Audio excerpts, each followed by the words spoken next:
Welcome to r/entitled parents, where entitled people grow up and have children. This story is by Thrown into Deep Water. I am your mother. At the beginning of lockdown here in Germany, my mother came to me saying I should let her live with me in my house because, wait for it, I am your mother. Well, I let her move into the granny apartment. It has a separate entrance and has bedroom, one bathroom, kitchen, dining room, and living room. While she slept in the bedroom in the apartment, she used the main kitchen to cook her meals, but refuses to cook shared meals. Used the main living room to watch TV, basically acted as if she owned the house. Any of my complaints she likewise dismissed. I am your mother! It all came to a head when I was working on a computer in the living room. There was a lull while setup was doing its thing, so I went to the kitchen to brew tea and have a snack. During this time, my mother went to the living room to watch TV, but I've been listening to Vivaldi's Four Seasons. I'm sorry if I pronounced that incorrectly. So we started pulling power plugs in an attempt to shut off the music. One of the first plugs she pulled was, of course, the computer I've been working on. When I came back from the kitchen, she rejected any fault for it. According to her, it was clearly my fault because she had to shut off the music to watch TV. So why would she feel free to shut off my music in my house? Not to mention I had to start over the system setup? Well, because I am your mother.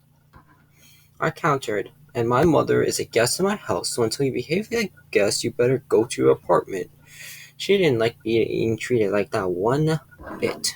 Well, she went to her apartment and left. I went to a hardware store and bought new locks. Until then, the keys for the main door also worked for the apartment door and vice versa. The inside door connecting the apartment and the main house didn't have a lock at all, so yes, I locked her out of the main part of the house. But then the phone call started. First my brother, to whom I suggested he take her in. The house he lives in alone is even larger than mine. Then my older sister, who has two spare rooms in her and her husband's condo, since her children moved out long ago, and who didn't like the suggestion she should take her mother in either. My sister's daughter was somewhat surprised when I explained to her that the house belongs to me and not to her grandmother. Her brother only called to get my confirmation about that.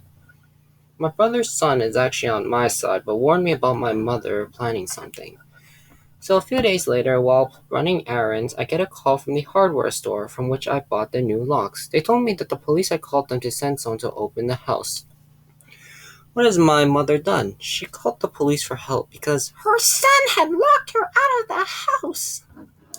When the officers at my door confronted me with that, I simply told them to try her key at the door on the side. Obviously, they hadn't done that either. Then they wanted proof that it was actually I who owned the house. Oddly enough, the copies of the deed I had at home were nowhere to be found, so I called my attorney and he sent one of his partners with new copies. He also brought eviction papers, telling me to consider it. I simply asked for a pen. A couple days later, my mother moved in with my brother. Brother, older sister, and her husband helped her with her stuff. Brother made an effort to make me change my mind. My sister merely treated me with contempt. Brother-in-law told me quietly he vetoed our mother moving in with them before my sister even made the suggestion. But this isn't the end of it. The police officers are pressing charges for falsely reporting a crime, me locking her out. Everyone and his little brother has called me to take back the charges. I haven't pressed them in the first place. It's out of my hand. To tell the police that it's all a misunderstanding, or at least put in a good word for her. Why? Of course, because she is your mother. I'm sorry. Edit. Thank you, everyone. When my friend suggested I should post on Reddit, I expected to get as much attention as my late YouTube channel. The response and support is literally overwhelming. To answer some questions that came up in the comments, I am a 45-year-old guy, the oldest of four siblings, a 47 female, 57 female, and 60 male. Never married, but I did have some long-running relationships. My mother, 78, lived in my house for about a year. I'm not sure exactly when she moved in, but it was after my birthday, which is in April. Wait, so she had her first child when she was 18? Oh, not bad.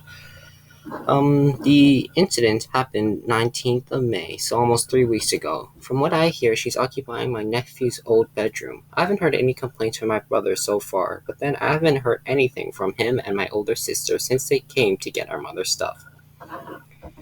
The copies of the deed that went missing are public record. Anyone can go to City Hall, pay the fees, and get the copies themselves. Actually, she might try. The procedure she'll have to follow. That in mind. Also, my attorney is making sure nothing untoward happens to me and my property. For the criminal charges, you'll probably get nothing more than a fine in the 500 euro range. Should she reject to pay the fine, it'll go to court. Even then, it's not likely that she'll go to prison, but it'll be much more costly for her. Wait, when I first read this story, I thought Opie was like 20. But then I was like, then I read about the sister having children who moved out, and then I read the ages. And I'm just like, your child is 45. Anyways, tell me what you guys think down in the comments. Thank you so much for watching, and peace out.